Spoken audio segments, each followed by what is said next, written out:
იღუმენი ნიკონი, სიმდაბლე, წერილი მე-12. სულში სიმძიმეა, ჩვენ ყველას ეს ნებებისაგან გჭირს, წმინდა მამათა ტერმინოლოგიის თანახმად. თუ სიმძიმისაგან განთავისუფლება გსურთ, უნდა ეცადოთ, რომ შეამციროთ ან მოსპოთ მისი მიზეზები. ოღონდ მოწყინებას არ უნდა მიეცეთ, არამედ უნდა დამდაბლდეთ.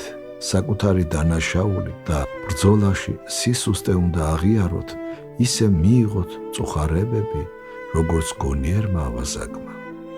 სამართლად ღირსი, რომელი ვქმენი მოგვეგების, მომიხსენე მე უფალო, ოდეს მოხვიდე, სუფევითა შენითა და ასე შემდეგ.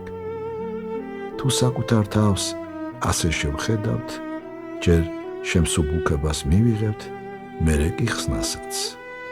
ამ პარტავანთა შემოსრავს ღმერთი, ხოლო მდაბალთა მოსცის მადლი, რომელიც სულში ვლინდება, როგორც მშვიდობა, სიხარული, სუგრძელება, სიმყუდროვე და სხვა. დიდ მადლობას გიხდით თქვენი შრომისათვის, კანკელთან დაკავშირებით. არა მარტო მე, ათასობით ადამიანი ეტყვის მადლობას მამა ანდრიას, თუ მას გადმოგცემს. ჩვენი სახსრები ამის საშუალებას არ გვაძლევს. უფალმა მიუძღოს კეთილი საქმისათვის.